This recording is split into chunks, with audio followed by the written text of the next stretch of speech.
할렐루야. 하나님께서 우리 가운데 은혜를 더하시기를 원합니다. 이제 우리 내일 모레 걸피 3일 동안 우리 설 명절 연휴가 시작이 됩니다. 하나님께서 우리 가운데 주신 은혜를 따라서 우리 성도님들 가정의 삶에 복되고 또 기쁜 설 명절이 이루어지게 되기를 소원하고 축복합니다. 우리 명절이라서 우리 명절에 대한 말씀을 준비했습니다. 우리 유월절이라고 하는 절기가 유대인들 가운데 있습니다. 오늘 본문의 말씀은 예수님께서 이 땅에 오셔서 이 땅에서의 마지막 유월절 절기를 지키는 그런 말씀이 기록이 되어 있습니다.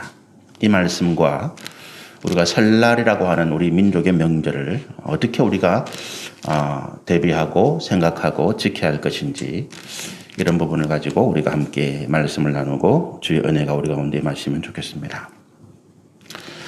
구약 성경에 보면 이제 세 가지 절기가 있습니다. 우리가 알다시피 세 가지 절기가 있는데 하나님께서 우리 가운데 이 세 가지 절기를 왜 지키라고 하셨을까라고 하는 부분들을 먼저 생각해 보시면 좋겠습니다. 이 절기라고 하는 것은 다른 말로 하면 명절, 축제죠. 우리의 명절도 원래는 우리가 하루 이틀 이렇게 지키는 것이 아니라 제가 어릴 적 기억만 해도 설 명절 그러면 설날부터 정월 대보름까지 한 2주 가까이 지키던 그런 축제 또는 절기였죠. 그래서 지금은 뭐 설날 아니면 그 이틀날 인사하고 말지만 일주일 열흘까지도 세배하고 인사하는 분들이 많이 왔던 그런 기억이 납니다. 지금하고는 많이 삶의 상황이 바뀌었기 때문에 그렇죠. 지금은 뭐 워낙 다들 바쁘고 또 짬을 내기 어려운 삶을 살고 있는데 그때는 그래도 좀 가난했지만 시간적인 여유도 있고 또 가까운 사람들이 다 가까이 근처에 살다 보니까 그런 어떤 일들이 가능했다 싶습니다. 하나님께서 우리 가운데 절기를 지키라, 명절을 지키라, 때는 축제라고 하는 이런 것들을 지키라라고 하셨을까 생각을 해보면 그 이유에 대해서는 성경에는 말을 안 해요. 하나님께서 절기를 지켜라라고 말씀하시지 절기를 우리 가운데 만들어 주시고 그리고 하나님께서 우리 가운데 이 절기를 지켜라라고만 말씀하시지 무슨 이유로 이것을 지켜라라고 하는 말씀은 없습니다. 그런데 우리가 이 절기를 지킴을 통해서 그 가운데 얻는 유익들, 절기를 지킴을 통해서 우리 삶에 하나님께서 은혜가 넘치는 것을 통해서 하나님께서 이런 이유로 우리 가운데 이런 절기를 지키라라고 하신 것을 우리가 알 수가 있는 거죠. 우리가 절기, 축제, 명절이라고 하는 것은 우리가 이 1년을 주기로 이어진다는 거죠. 그죠? 1년을 주기로 이어지는데 왜 1년을 주기로 이어질까 생각해 보면 우리가 살아가는 삶의 환경이 결국 이 자연, 하나님께서 만드신 질서 가운데 있는데 하나님께서 만드신 이 자연의 질서라고 하는 것이 1년을 주기로 우리가 바뀌고 반복되고 순환된다라고 하는 거죠. 과학적으로 보면 지구가 태양을 1년에 걸쳐서 한 바퀴 돌기 때문에 이런 현상이 나타나지만 그러나 그 과학이라고 하는 것도 태양의 어떤 공전이라는 것도 결국 하나님의 창조하심의 섭리 가운데 있는 것이기 때문에 하나님께서 우리 지구를 만들고 이 지구가 태양을 중심으로 해서 한 바퀴를 1년에 돌도록 하신 것은 우리 가운데 이 태양을 한 바퀴 도는 이 지구에 따라서 우리 삶이 1년을 주기로 준비하고 새롭게 하고 진행하고 반복되도록 하신 것입니다. 우리가 뭐 농경이든 목축이든 그래서 태양의 어떤 절기, 태양의 위치, 태양이 우리 삶에 주시는 것에 따라서 다 이제 바뀌고 준비하게 되잖아요. 근데 뭐 세상이 많이 바뀌어서 우리가 농사를 짓지 않고 목축을 직접 하지 않는다 하더라도 그러나 우리가 이 1년이라고 하는 주기를 가지고 삶을 진행하고 또 준비하고 새롭게 하는 일들은 이 세상이 지속되는 한에는 계속될 것 같습니다. 우리가 1년을 중심으로 1년을 주기로 해서 살아간다고 할 때 이 삶의 변곡점이 있다는 거예요. 우리가 태양을 중심으로 지구가 돌아간다고 할 때 우리가 흔히 아는 동지가 있죠. 그리고 춘분, 하지, 추분 이 네 가지가 굉장히 중요한 어떤 변곡점입니다. 동지가 시작되면서 이제 짧아졌던 해가 동지를 지나면서 길어지기 시작하고 춘분이 되면 그때부터 이제 농사를 준비하죠. 춘분을 전후로 해서 농사를 준비하고 하지가 되면 처음 여름에 먹는 곡식들, 뭐 보리라든지 이런 것들이 이제 수확하기 시작하고 그리고 우리가 추분이 되면 그 절기를 중심으로 해서 1년 동안 농사졌던 것을 갈무리 수확하고 갈무리하고 그리고 이제 이어지는 추운 겨울을 준비하고 대비하는 거죠. 그리고 동지를 시점으로 해서 다시 새해를 농사를 준비하는 이런 일들이 이제 계속 진행되어 가는 것입니다. 그러니까 이 절기라고 하는 것은 삶에 우리가 살아가는 인생에 있어서 어떤 변곡점 꺾어지는 부분들, 변화되어지는 부분들이 절기가 있는 계절이고 우리가 1년을 줄기로 이 삶의 변곡점을 통해서 우리가 새로운 어떤 시절, 우리 가운데 주어지는 새로운 삶의 환경을 준비하고 또 그동안에 있었던 일들을 우리가 갈무리하고 수확하고 마무리하면서 하나님 주시는 삶의 기쁨과 은혜를 누리고 새로운 다짐을 하는 이런 날, 이런 것들이 절기라고 하는 것입니다. 따라서 우리가 절기를 지키라 하시면 우리가 1년마다 새롭게 시작되고 이어지는 삶의 변곡점마다 하나님을 기억하라라고 하는 것입니다. 우리가 뭐 인간의 어떤 역사 아니면 고고학자들이 어떤 고대의 문명들을 이렇게 연구해 보면 반드시 그 고대의 문명에서 섬기는 공통적인 어떤 존재가 있는데 그게 태양이라고 하는 것입니다. 뭐 이집트도 말할 것도 없고 중국도 마찬가지고 뭐 저 멀리 남아메리카에 있었던 어떤 잉카나 마야나 이런 문명들도 다 태양을 섬기던 그런 문명. 왜 태양을 섬기느냐? 말씀드린 것처럼 태양을 중심으로 해서 태양의 변화, 태양의 위치에 따른 계절의 변화에 따라서 그들의 삶이 준비되고 또 새롭게 시작하는 그런 일들을 하지 않을 수 없었다라고 하는 것입니다. 하나님을 모르는 세대에서는 태양을 섬겼지만 그러나 우리가 하나님을 알게 된 이후로 하나님께서 모세를 통해서 또 이스라엘 백성들에게 직접 나타나셔서 내가 너희를 창조하고 이 땅을 창조하고 이 땅을 주관하고 다스리는 하나님이다라고 하는 사실을 우리 가운데 알려주신 이후로 그 하나님을 믿는 믿음의 백성들은 태양이 아니라 그 태양을 만드시고 태양을 통해서 우리 가운데 빛을 주시고 은혜를 주시는 하나님을 섬기기 시작했다는 것입니다. 그러니까 우리가 이 절기마다 우리는 태양을 섬기는 것이 아니라 우리를 인도하시고 우리 가운데 은혜를 주시고 삶의 새로운 준비를 하도록 우리 가운데 기회와 새로운 은혜를 주시는 하나님을 기억하고 또 지금까지 인도하신 그 하나님의 인도하심과 복 주심을 감사하고 믿음의 언약을 새롭게 하라 하는 그런 말씀인 거죠. 절기 때마다 하나님을 기억하라.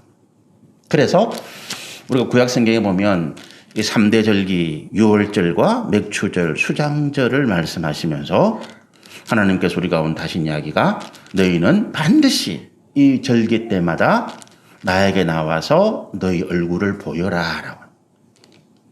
어디에 있든지 무엇을 하든지 너희는 반드시 이 절기 때마다 하나님께 나와서 내게 얼굴을 보이라 라고 하는 것입니다. 하나님은 우리가 어디 계시든 우리와 함께 하시는 분이신데 굳이 성전 그 멀리 있는 곳까지 가서 얼굴을 보이라라고 하신 것은 우리에게 하나님을 기억하라라고 하는 거죠. 성전은 이스라엘 백성들이 생각할 때 하나님이 계시는 하나님의 집이라고 생각한 거예요. 그러니까 멀리 집을 떠나서 아버지를 떠나서 타향에서 살아가던 그 자식들이 형제들이 가족들이 이 명절을 맞이해서 아버지가 계신 부모가 계신 자기들이 태어나고 자기들의 삶의 어떤 시작이 되었던 그 하나님의 집으로 모여서 함께 기뻐하고 함께 찬양하고 아버지의 은혜를 되새기고 그리고 잊어버렸던 삶에 바빠서 잊어버렸던 하나님의 말씀을 다시 기억하고 되새기면서 그들의 삶의 사명을 새롭게 하게 하는 그런 절기가 하나님께서 우리 가운데 지키라라고 하신 절기라고 하는 것입니다. 그래서 우리가 이 절기를 어떻게 지내야 될 것인가 하는 부분들을 말씀을 통해서 새롭게 살펴보는 것이죠. 먼저 우리가 구약시대 3대 절기가 어떤 의미냐. 유월절이고 맥추절이고 수장절이 있는데, 유월절이라고 하는 것은 우리가 흔히 다 알다시피 이 양을 잡고, 그래서 그 양을 잡은 것을 온 가족이 함께 먹으면서 그 피를 문수줄에 바르고 애굽에서 하나님께서 그들을 구원하셨던 것을 기억하고 기뻐하는 날입니다. 그러니까 유월절의 의미는 뭐냐? 구원인 거죠.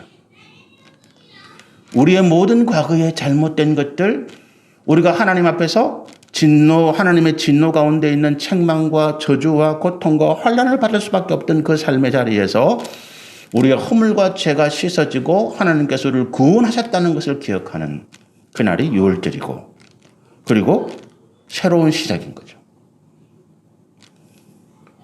애굽에 종살이 하던 노예에서부터 하나님께서 진리 가운데 자유하게 하신 자유의 백성으로 새롭게 시작하는 삶 뿐만 아니라 언약의 성취가 있는 날입니다. 400년 동안 이스라엘 백성들이 기다려왔던 그 말씀의 성취, 그것이 있는 날이 유월절이죠. 그리고 계속해서 그 말씀의 성취를 바라보면서 또한 하나님께 주신 새로운 언약을 따라서 소망 가운데 인내하고 믿음을 지켜나가는 절기가 유월절이라고 하는 것입니다. 유월절은 구원의 날이고, 유월절은 새로운 시작의 날이고, 유월절은 언약의 성취를 기뻐하는 날이고, 또 우리 가운데 새롭게 주시는 하나님의 믿음의 약속을 따라서 우리가 인내하고 소망 가운데 믿음의 길을 달려가는 그런 날이다라고 하는 것이 유월절인 거죠. 두 번째가 맥추절, 칠칠절, 오순절입니다. 이게 이제 맥추절 그러는 것은 이제 보리, 여름에 익는 곡식을 거두는 날이기 때문에 맥추절이고, 칠칠절, 오순절이라는 말은 뭐 비슷한데, 6월절로부터 시작해서 이제 50일, 77, 49잖아요. 50일이 되는 날이 이제 오순절, 칠칠절 이런 것입니다. 근데 이스라엘 사람들이 이 맥추절, 칠칠절, 오순절을 제일 먼저 지킨 장소가 어디냐 하면, 성경에 보면 이 사람들이 애굽을 떠나서 40년 동안 광야를 헤매잖아요. 40년 동안 광야를 헤매다가 그리고 마침내 가나안 땅에 들어와서 그들이 처음 그 가나안 땅에 자라난 보리, 맥추를 거두어서 먹은 절기가 맥추절입니다. 그리고 이때부터 광야에서 내렸던 하늘의 만나가 그치긴 거예요. 그래서 가나안 땅에서 그들이 먹었던 첫 번째 열매가 익었던 날이 맥추절인 거죠. 그런데 이 맥추절이라고 하는 것은 또 다른 의미가 있는데, 이때부터 우리가 맥추 처음 보리, 처음 열매를 거두기 전까지는 심고 가꾸던 날이었잖아요. 우리 옛날 어르신들이 보리고개라고 하는 얘기하는데, 처음 보리가 익을 때까지, 그 보리를 수확해서 그 보리를 먹을 때까지 그 춘궁기라고 하는 어려운 시기를 보리고개라고 하는 거잖아요.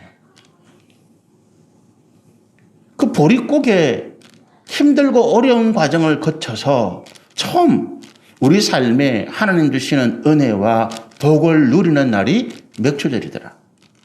그런데 이것이 왜 우리 가운데 기쁨이냐 하면, 이제부터 계속해서 나무의 열매든 들판의 곡식이든 계속해서 익어서, 이것이 어디까지? 가을에 모든 수확을 거둘 때까지 계속해서 우리 가운데 수확과 하나님의 은혜와 하나님의 복이 우리 가운데 계속 연결되는 날, 그 시작이 맥추절인 거예요. 그래서 이 맥추절은 기쁨이 계속되는 기쁨의 날입니다. 이제부터 우리가 굶거나 또는 우리 가운데 환난이나 고난이나 어려움이 없이 계속해서 하나님 주시는 은혜와 복이 이어지는 날이다. 언제까지? 우리 인생에서 모든 것을 거두고 갈무리하고, 그래서 하나님 앞에서 우리의 것을 감사드리고 우리가 하나님 나라에서 영원한 안식을 누릴 때까지.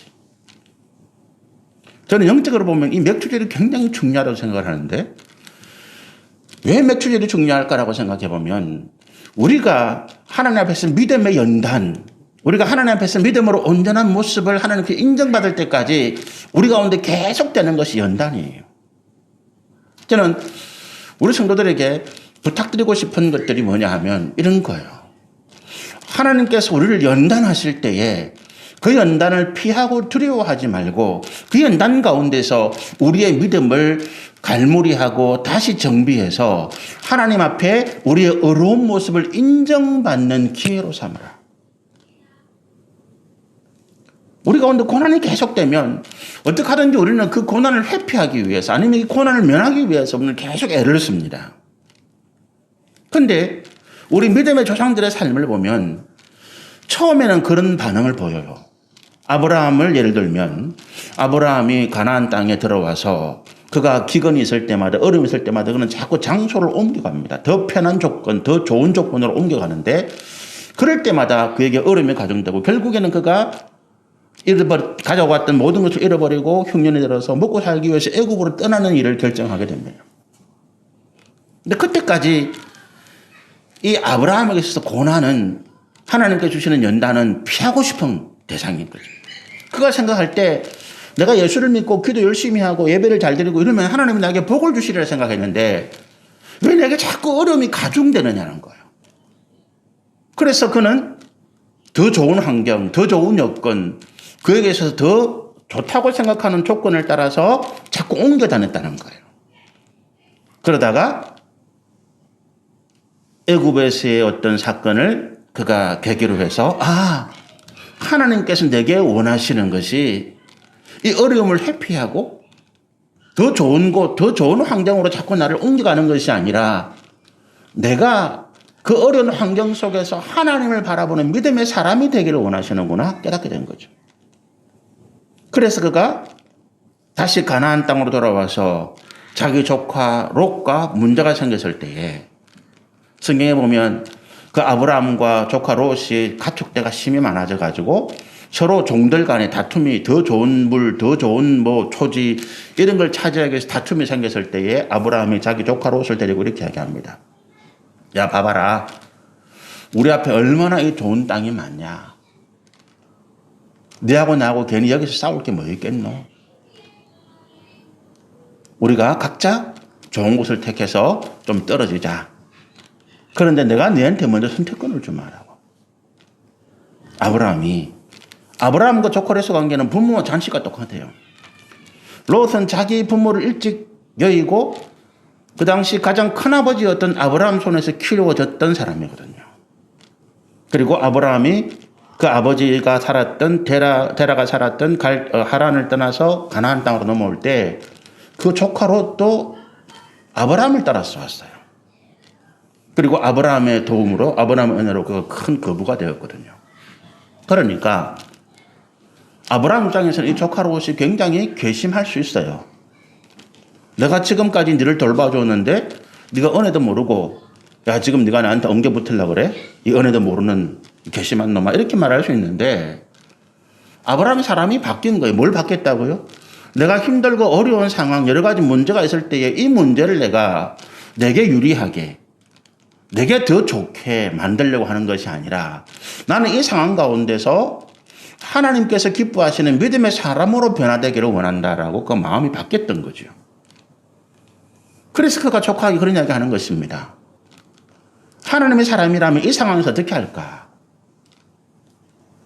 자기 조카가 이제 세상에서 어렵게 살다가 재산을 좀 만들고 그래서 더 좋은 것을 만들기 위해서 삼촌의 것들도 끼우고 엿보고 있는 상황에서 야, 이런 괘씸한 놈이 있나? 이렇게 책망하는 것은 하나님의 뜻이 아닐 것이다. 그거 알게 된 거죠. 왜? 아브라함과 그렇게 살았으니까. 자기가 살기 위해서 자기 부인까지도 팔아먹었던 사람이니까. 그랬던 그를 하나님께서 책망하거나 진노하거나 저주하지 않으시고 그래 아직 네가 사람이 덜 됐구나라고 하나님께서 긍휼히 여겨주셨다는 거예요. 아브라함 입장에서 그것이 하나님의 뜻이다는 거죠. 내가 은혜를 베푼 그 사람이 내게 도전하고 나를 대적하고 나를 원망하고 올 때 그래 아직 당신에게 사랑이 덜 여물었군요. 이렇게 판단한다는 거예요. 롯에게 아브라함이 선택권을 줍니다. 네가 먼저 택해라. 네가 보기에 좋은 것을 네가 먼저 택해라. 네가 오른쪽으로 가면 나는 왼쪽으로 갈게. 네가 푸른 초장을 택하면 나는 산으로 올라갈게. 그것이 맥추절을 하나님께서 내 삶에 은혜를 주신 것을 이제 계속적으로 이 성취가 이루어지는 것을 깨달은 믿음의 사람들의 선택과 판단의 기준이라고 하는 것입니다. 하나님이 나에게 은혜를 주셨으니까 이제 이 은혜가 내게 끊어지지 않을 것이다. 그 은혜가 왜 온다고요? 내가 환난과 고난과 어려움 가운데서 하나님께서 내게 원하시는 뜻을 깨달았다는 거예요. 내 삶의 방향이, 내 삶이 가고자 하는 목표가 세상의 어떤 번성, 세상에서 명예와 성공과 재산이 아니라 하나님께서 원하시는 믿음의 사람이라는 걸로 유턴했다는 거예요. 방향이 바뀌었기 때문에 지금은 실수하기도 하고 지금은 여러 가지 어려움과 여러 가지 환난 가운데서 여전히 내가 좀 힘든 상황을 겪을 수도 있을지 모르지만 내 삶의 방향이 바뀌었기 때문에 내 믿음의 가치와 판단이 바뀌었기 때문에 하나님께서 내게 주시는 은혜와 복은 끊어지지 않는다는 것입니다. 내가 하나님께 점점 가까이 갈수록 그 은혜가 더 커질 것이다. 그리고 마침내 아브라함이 창세기 22장에 이르러서 그가 이삭을 하나님 앞에 드릴 그 믿음의 고백, 그 믿음의 온전한 모습이 나타날 때 아브라함에게서 더 이상 고난은 없었다는 거예요. 여러분, 우리가 맥추절을 어떻게 경험하느냐. 동지 이후로 그 추운 겨울을 지나고 먹을 거 다 떨어지고 준비했던 거 다 떨어지고 보리가 싹이 나기까지 그 춘궁기라고 하는 고통과 고난의 시기를 지내고 있다라고 본다면 이 맥추절 하나님께서 우리가 주신 첫 번째 열매, 그리고 이 열매가 계속해서 이 은혜가 나를 떠나지 아니하고 하나님의 은혜와 복이 나와 항상 함께 하시고 더 크게 더 큰 은혜로 역사하실 것을 믿는 이 믿음의 모습 우리가 어떻게 가느냐 이거예요. 고난과 어려움 가운데서 내가 하나님께서 주시는 믿음의 모습을 내가 바라보고 그 방향으로 삶을 변화시키게 되면 하나님께서 나에게 약속하신 은혜를 주시고 복을 주시고 이것이 끊어지지 않냐고 풍성한 수확, 하나님께서 우리 가운데 주시는 온전한 은혜를 내가 누릴 때까지 계속해서 이어져 간다. 이스라엘 백성들이 40년 광야 동안에 고생을 엄청나게 했습니다. 고난을 엄청 많이 받았어요. 우리가 민수기 말씀을 나누면서 민수기에 이렇게 제가 3장마다 건너뛰면서 이렇게 말씀을 나누다 보니까 여러분 성경을 잘 읽어보셔서 알겠지만 그 40년 광야 기간 동안에 수십만 명의 이스라엘 백성들이 생명을 잃습니다. 그들의 원망, 그들의 불평, 하나님에 대한 불순종과 불충성과 믿음이 없는 모습들이 죽었다는 거죠. 사막이라는 환경이 얼마나 극심한 어려움입니까? 그런데 희한하게도 그들이 죽지 아니하고 멸망하지 아니하고 그 60만 하나님께서 애굽에서 출애굽했던 그 숫자가 그대로 보존되는 거예요. 왜 그렇습니까? 하늘의 만나와 주님께서 주시는 반석을 쳐서 나오는 물을 통해서 그들이 먹었다는 것입니다. 춘궁기를 우리가 어떻게 넘어왔어요? 여러분, 지금 우리가 당하는 고난과 어려움을 우리가 어떻게 이깁니까? 하나님 주시는 은혜로 이겨나간다는 거예요. 이스라엘 백성들이 광야에서 불평했던 사람들이 죽었던 이유는 이거예요. 하나님을 알지 못하고 하나님을 보지 못하고 환경만 봤다는 거예요. 그러나 그 가운데 믿음으로 인정받았던 사람들은 똑같이 고난과 어려움을 겪었지만 그들은 환경이 아니라 하나님을 바라보고 감사하고 그들의 믿음을 더욱더 키웠다는 것입니다. 우리가 오순절과 맥추절 사이가 그거예요. 6월절과 맥추절 오순절 사이가 6월절이 뭐라고요? 우리의 구원이라는 거예요. 6월절이 우리의 구원인데 새로운 시작인데 오순절 처음 맥추절 우리가 하나님께 은혜와 복을 받기까지 그 50일 동안 고난과 어려움과 환난이 있더라는 거예요. 예수님이 십자가를 죽으신 6월절이잖아요. 그리고 성령이 강림하신 날이 오순절이에요. 그날까지 예수님의 제자들 가운데 그 6월절의 고통, 십자가에 돌아가신 예수님, 그리고 이어지는 유대인들의 극심한 핍박을 견디지 못한 사람들은 도망가고 숨고 예수님을 배반하고 부인했다는 거예요. 여기 나오는 유다처럼. 그런데 그 어려움 가운데 120명의 성도가 다락방에서 숨어서 그 혼란과 고난과 어려움을 견디면서 믿음을 키워나갔을 때에 마침내 오순절, 77절, 맥추절에 하나님의 성령이 임해서 그들 가운데 놀라운 주의 역사를 일으키고 시작하게 그것이 교회의 출발이고 오늘 우리 믿음의 성도들의 출발인 거죠. 그것이 6월절과 오순절 사이의 기간입니다. 맥추절이 그래서 중요한 거예요. 우리가 이 맥추절의 은혜를 경험해야 된다. 내가 고난과 환난 가운데서 내가 믿음을 떠나지 아니하고 하나님의 은혜를 바라고 내가 그 시험과 환난과 그리고 여러 가지 내 삶에 있는 어려움을 연단을 내가 믿음으로 인내하고 이겼더니 하나님께서 내 가운데 처음 약속하신 그 열매의 은혜를 내게 베풀어 주시더라라고 하는 것입니다. 그리고 이것은 끝나지 않고 계속해서 어디까지 이어진다고요? 수장절, 장막절까지 연결되어지더라. 추수감사절이죠. 그리고 추수감사절 장막절에 수확하고 갈무리하고 나누고 은혜와 복을 누리고 새로운 시작을 위한 준비를 하게 됩니다. 쉼이 있는 거죠. 우리 인생은 이제 전체로 보면 여기서 마무리가 되는데 어쨌든 구약시대 3대 절기는 영적으로 그런 의미가 우리 가운데 있다라고 하는 것입니다. 우리가 오늘 본문의 말씀 보면 예수님이 6월절 지키셨어요. 그죠? 예수님이 이 3대 절기를 다 지키십니다.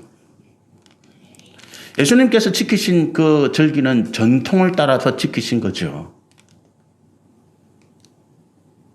맥추절 그리고 수장절, 6월절 다 전통을 따라 지키셨는데 오늘 예수님께서 십자가를 지시기 전날 마지막 지키신 이 6월절 전날의 명절은 전통을 따라 지키지 않으시죠. 오늘 말씀 보면 새로운 영적인 의미를 우리 가운데 가르쳐 주시고 계시더라. 6월절 어린 양 이야기는 안 나옵니다. 왜? 예수님이 6월절의 어린 양의 본질이기 때문에. 여기서 어린 양 대신에 6월절에 잡았던 어린 양 대신에 뭐가 나옵니까? 떡과 잔이 나오더라는 거예요. 이 떡은 예수님의 몸을 상징하는 거죠. 내가 십자가에서 죽어서 내 몸이 찢어지고 내 몸이 이와 같이 썰어지는 것은 너희를 주기 위해서 그런 것이다. 생명의 떡이다 말씀하시는 거죠. 어린 양을 먹는 것이 아니라 예수님의 십자가의 구원, 그 은혜 가운데 우리를 위해 찢으신 그 은혜를 우리가 먹는 것이다. 그리고 잔, 포도주를 희색한 그 잔을 줍니다. 붓잖아요. 이것이 내 피다라고 말씀하시는 거죠. 어린 양을 잡아서 그 고기를 먹고 문술주에 바르던 그런 전통적인 유월절이 아니라 그 전까지는 예수님이 그렇게 지켰다고요. 그러나 이 마지막 유월절을 지키시면서 우리 가운데 새로운 영적인 의미를 주시더라라고 하는 것입니다. 그래서 우리는 다시 이 유월절 양을 잡고 피를 바르는 이런 절기가 아니라 예수 그리스도 십자가의 죽으심과 부활을 알고 믿으며 그 은혜를 되새기는 그런 절기를 우리는 지키더라. 날마다 우리가 예수를 믿음을 고백하고 우리가 성찬을 하고 하나님의 은혜 가운데 들어가기를 원하는 그것이 우리가 날마다 지키는 영적인 유월절이더라. 여러분 우리가 이 예수님께서 하신 그 유다에게 주신 말씀이 참 그렇죠.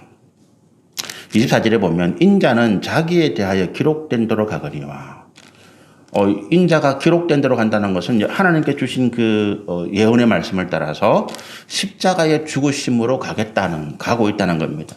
예수님께서 이 땅의 마지막은 십자가의 죽으심이잖아요. 그러나 그 인자를 파는 자에게는 화가 있다. 유다를 말하는 거죠. 유다는 왜 예수님을 팝니까? 그의 욕심에 따라서. 그 세상에 가지고 있는 욕심에 따라서 예수님을 팔아버린 사람이죠. 그러면서 그 사람은 태어나지 않았으면 좋을 뻔했다라고 이야기합니다. 예수님이 이 땅에 오셔서 예수님의 십자가의 죽으심을 믿음으로 깨닫고 그 영적인 은혜와 하나님께서 우리 가운데 예비하신 구원의 그 은혜를 누리는 사람들은 예수님과 함께 모든 죄가 죽고 부활하신 은혜를 누릴 것이다. 그러나 예수를 파는 자들이 있더라. 예수를 따르는 사람들 가운데 예수를 알고 예수를 믿는다고 하는 사람들 가운데 예수님을 팔아버린 자들이 있더라. 왜? 예수님이 가시는 길이 자기와 다르더라는 거예요. 자기는 예수님을 통해서 성공하고 싶고 예수님을 통해서 자기는 높은 자리에 가고 싶고 예수님을 통해서 세상에서 뭔가 자기가 명예를 누리고 싶은데 예수님은 자기를 죽이는, 자기를 희생하는 십자가의 길을 가더라라고 하는 것입니다. 그래서 예수를 팔아버리는 사람들이 유다와 같은 사람들이더라. 오늘 우리 가운데도 그런 일들이 있습니다. 우리가 예수님이 내게 복을 주시는, 예수님이 내게 은혜를 주시는 그런 거는 참 주님을 따라가는데, 예수님께서 말씀하신 그 말씀을 따라서 내가 희생하고 섬기고 내가 양보하고 내가 내 스스로를 어떤 낮추어야 되는 그런 상황이 오면 나는 그걸 하지 않더라는 거예요. 그런 모습들이 오늘 우리가 예수님을 팔아버린다라고 하는 것입니다. 놀라운 거는 유다가 이렇게 이야기합니다. 25절에 보니까 예수가 말할 때 나는 아니지요 라고 했다는 거예요. 유다는 예수님을 팔면서도 그가 예수님을 판다는 사실을 조금 더 깨닫지 못했다라고 하는 것입니다. 이것이 우리의 모습이죠. 우리가 하나님의 말씀을 어기고 우리 욕심과 정욕으로 살아가면서도 나는 믿음으로 했다라고 말하는 사람들이 많더라라고 하는 것입니다. 그래서 예수님께서 오늘 우리 가운데 하시는 말씀이 이 떡과 이 잔을 받으라라고 하는 거예요. 단순히 이 떡과 잔은 예수님의 죽으심을 믿고 우리가 함께 하겠다는 그런 고백이 아니라 너희도 이와 같이 십자가에서 너희 스스로를 낮추고 희생하고 죽지 아니하면 나와 상관이 없는 자다라고 말씀하시는 거잖아요. 그래서 예수님 말씀하시기를 자기를 부인하고 자기 십자가를 지고 나를 따르지 않는 자는 내 제자가 아니다 이런 말씀하시는 거죠. 결국 오늘 이 말씀은 예수님께서 우리 가운데 명절의 전통을 따르는 것이 아니라 이제 예수님이 십자가에 죽으심을 기점으로 해서 우리 가운데 본질인 우리 가운데 주신 하나님의 영의 그 새로운 의미를 지키고 가르쳐주신 것이다라고 하는 거잖아요. 우리가 유대인들의 명절과 비교해 보면 6월절이 새로운 날 시작이라고 그랬죠. 새로운 시작이라고 했잖아요. 절기상으로 보면 이 6월절이 지금부터 한 2달 뒤입니다. 2월달, 3월달 정도가 원래는 그 유대인들이 지키던 6월절과 비슷해요. 그런데 우리는 어쨌든 음력으로 지금을 설날 새로운 시작으로 지냅니다. 우리의 전통은 뭡니까? 우리의 설날의 전통은 차례를 지내고 세배를 하고 덕담을 나누고 음식을 나누고 온 가족이 모여서 이게 우리의 전통이에요. 차례를 드리는 이유는 뭡니까? 이 차례는 우리의 조상들에 대한 우리 조상신에 대한 어떤 섬김과 경배가 차례입니다. 제가 어릴 때 구대 종갓집이라서 제가 어릴 때 국민학교 다닐 때까지만 해도 차례가 되면 기재사는 한 사촌들, 육촌들까지 모이니까 차례가 되면 8촌, 10촌들도 다 모이더라고요.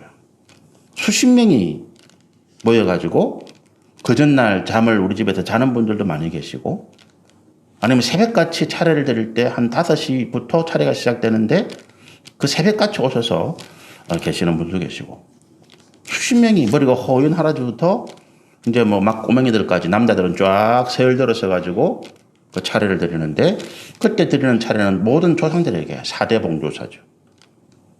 우리 고조부까지 우리 아버지를 중심으로 해서 고부조부까지니까 우리로부터는 5대조까지 차례대로 쭉 지방이라 그러죠. 그 위패를 모시고 제사를 드리는 그게 차례입니다.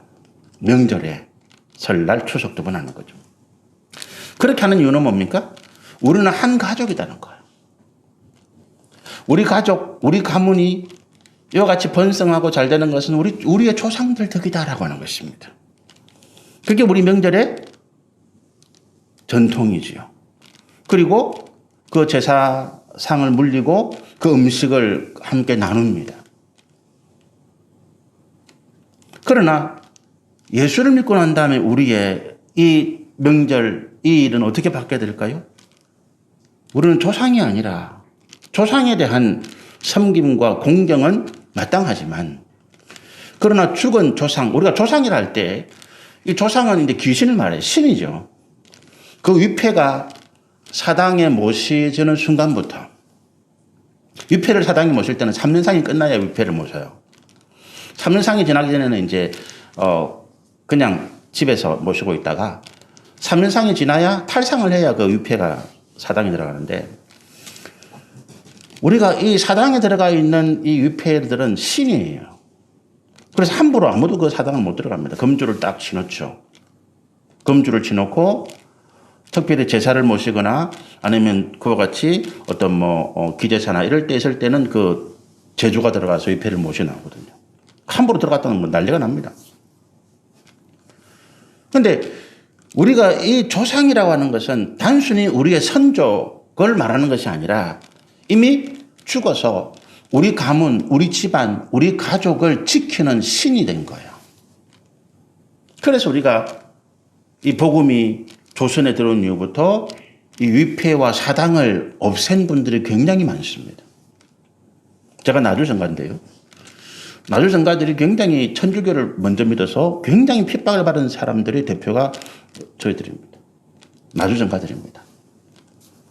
근데 조선시대 흥성구 시대나 아니면 그 앞에 우리가 인종 그 마지막 그 순조 때나 그때부터 이제 그 박해가 시작되는데, 그때 우리 역사에 기록된 박해를 받아서 숭배한 사람들이 거의 대부분이 나주정가하고 그 인척들, 사돈들 이런 연계된 사람들입니다. 어쨌든요, 그분들이 위패나 사당을 다 정리를 했는데 그게 왜 그런가 하니까 이 위패와 사당이라고 하는 것이 신이라고 하는 것을 그들이 알았기 때문인 거죠. 단순히 조상에 대한 숭배, 경배가 아니라는 거예요. 그래서 우리 가정에서 우리는 하나님만을 섬긴다라고 할 때 가장 먼저 하는 게 뭐냐 하면 이 위패와 사당을 정리하는 것입니다. 그런데 이것이 주변의 사람들 올 때는 받아들이기 어려운 그와 같은 이 악한 논리를 가지고 왔다. 그렇게 된 거죠. 우리가 이 새로운 영적인 의미, 차례를 지낼 때, 저희 집안은 지금도 차례를 지냅니다. 기제사를 지내고, 제가 기제사 때는 못 가지만 명절 때는 제가 어른들을 찾아뵙고, 이제 어른들은 거의 다 돌아가셨으니까 제가 형제를 만나고 가족들을 만나기 위해서 명절은 갑니다. 가는데 지금도 차례를 드려요. 드리는데 옛날처럼 그렇지는 않죠. 지금 직계만 모여가지고 하는데, 저는 제 아이들은 옆에서 그냥 서 있습니다. 왜 서 있는가 하면 저희들은 선조들에 대한 예는 드린다. 그러나 우리가 무릎을 꿇고 절은 하지 않는다. 신으로 섬기지 않는다. 다만 우리는 한 가정에 같이 우애와 사랑과 섬김을 나누는 그런 가족으로서의 예는 한다. 그래서 우리는 우리 아이들하고 저는 옆에 서 있습니다. 절을 할 동안이. 하나님에 대한 이 영적인 의미, 차례 우리를 가정을 지키고 우리를 번성하게 하고 하나님께서 우리 가운데 주시는 은혜와 복이 하나님으로부터 왔다는 거예요. 그 고백이 예배입니다. 예배예요. 창세기 1장 27절에 하나님께서 우리 가운데 가장 첫 번째로 주신 복이 뭡니까? 명령이 생육하고 번성하고 충만하라는 것입니다.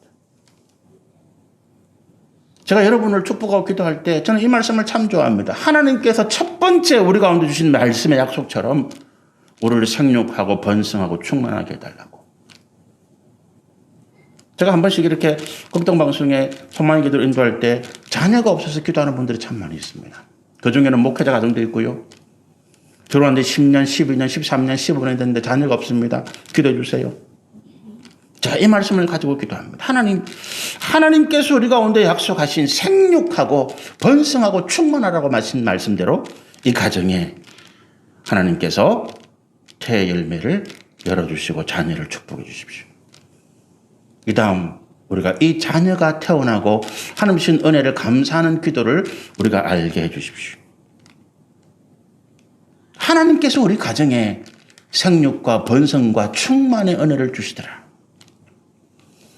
그래서 우리는 차례가 아니라 제사가 아니라 조상을 섬기는 것이 아니라 명절에 가족들이 모여서 예배를 드리는 거예요. 그리고 그 은혜를 감사하고 우리가 함께 지난 한 해를 돌아보고 회개하고 말씀 안에서 믿음과 언약을 새롭게 하고 그리고 서로가 서로를 위해서 축복하고 우리는 한 가족이다. 우리는 믿음의 한 가족이다. 한 가족이기 때문에 우리가 과거에 저는 어릴 때 이 명절이 참 싫었어요. 지금도 저희 아버님 살아계실 때 저는 명절에 가는 게 너무 힘들었는데 왜 힘들었는가 하면 가면 과거의 문제 때문에 또 싸우는 거예요. 옛날 이야기를 끄집어내면서 또 싸우고 감정이 폭발하고 그래서 아침 상이 뒤집어지고 좋지 못한 마음으로 돌아올 때 얼마나 많아요. 제가 결혼하고 창원에 있으면서 부산에 가야 되는데 어떻게 하면 안 갈 수 있을까? 명절에 당직 서면 참 기쁘더라고요. 안 가도 되니까 당직이라는 행보로. 근데 지금은 그런 마음의 불편함이 없습니다. 오히려 가서 내가 조카들을 위해서 내가 형님이나 형수님이나 또 우리 가족들을 위해서 내가 기도해 줄 수 있으니까. 제가 거기에서 공개적으로 기도는 안 합니다만은 그러나 제가 그 자녀들을 보면서 조카들을 보면서 형수님이나 보면서 기도하는 거죠. 그 차례 자리에서 하나님 아직도 하나님을 알지 못하는 우리 가족, 우리 조카들, 우리 형님, 우리 형수님 하나님께서 구원해 주시고 은혜를 베풀어 주십시오. 하나님께서 이 가정, 우리 가족을 구원하시고 살리신다는 것을 깨닫게 해 주십시오. 그 때문에 저는 갑니다. 서로를 축복해 주는 거예요. 그리고 가정이 하나 되는 그 믿음 안에 믿음의 공동체로서 하나 되어가는 일들을 우리가 계속 새롭게 나가는 거예요. 우리 부부가 다 가족이 다 예수를 믿는 구원의 은혜 가운데 있는 가정이라면 같이 모여서 자녀들을 축복해주고 조카들을 축복해주고 만나서 축복해주고 아니 이거 시집 못 갔나 아직 장가 못 갔나 아직 결혼도 못했나 취직 못했나 이런 이야기가 아니라 우리 새댁담은 그렇게 하는 거잖아요. 저도 어릴 때 세배를 받고 나면 어르신들이 덕담을 해주시거든요. 그 덕담은 이렇게 하는 거죠. 아직 결혼 못한 사람한테 올해 네 결혼해서 참 네 자녀 낳고 잘 되었다며 그 미래 일들을 현재로 이야기해 주더라고요. 그게 덕담이에요. 아이고, 니 이번에 참 대기업 들어가가지고 니 승진하고 잘 됐대. 이게 덕담인 거죠. 하나님의 언약이 우리 가운데 있는데 하나님께서 우리 가정 가운데 이렇게 역사하실 것이다.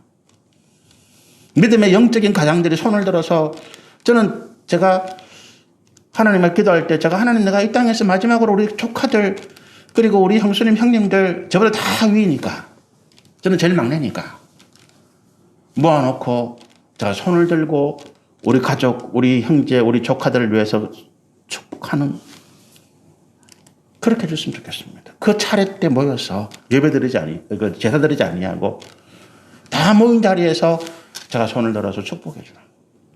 여러분 그것이 명절 우리가 할 일이에요. 영적인 가장. 그 가장의 책무가 뭐라고요? 가장의 책무는 그 가족의 번성과 그 가족의 화목과 그 가족의 하나됨을 책임지는 사람입니다. 가장이 무슨 책임이 능력이 있어서 하나님의 능력을 빌어서. 그래서 거룩한 손을 들고 기도하는 거예요. 하나님은 오늘 이 명절 모인 이 자리에 있는 아직도 하나님을 알지 못하는 사람들이 있다면 하나님을 알게 해주시고 하나님께서 우리 가운데 약속하신 대로 우리 가운데 복을 주시고 은혜를 주시고 여러 가지 삶의 문제와 환경 가운데서 하나님으로 인해서 놀라운 은혜를 누리게 하여 주시옵소서. 그 기도죠. 그 축복입니다. 그게 영적인 가장들이 하는 영적인 가장이 가지고 있는 권세예요. 저는 이번 명절에 예수님께서 하셨던 것처럼 우리가 예수님을 팔아먹는 자가 아니라 이 예수님의 십자가와 부활의 은혜 가운데 우리가 믿음을 고백하면서 하나님이 우리를 구원하시고 우리에게 은혜와 복을 주시고 우리 가정을 번성케 하시는 분이다. 이 하나님이 우리 가운데 약속하신 이 약속들을 반드시 지키실 것이다. 자녀들, 조카들, 그 다음 세대를 바라보면서 너희가 하나님을 믿는 믿음을 중단하지 않고 끝까지 인내하고 믿음의 길로 달려간다면 하나님께서 너희를 반드시 나라와 민족과 교회 가운데 지도자들로 세우실 것이다. 그걸 선포하는 거죠. 그리고 우리는 하나다. 지난 한 해 여러 가지 갈등과 아픔과 어려움이 있었다면 오늘 이 자리에서 우리는 다 용서하고 우리는 하나가 다시 된다. 그게 설날에 하나님께서 우리 가운데 주시는 새로운 은혜, 영적인 의미인 줄로 믿습니다. 새로운 시작, 구원, 지나간 것들에 대해서 다 용서하고 화목하게 하고 사랑하고 마음으로 함께 되는 귀한 은혜, 그리고 우리 가운데 주시는 하나님의 언약의 성취를 바라보면서 소망을 가지고 인내하고 믿음으로 살아가기를 서로 격려하는 가운데 언약의 공동체가 되어지는 이런 일들이 우리 설 명절을 통해서 저와 여러분 가정 가운데 일어나게 되기를 소원하고 축복합니다. 우리 같이 한번 기도하시겠습니다.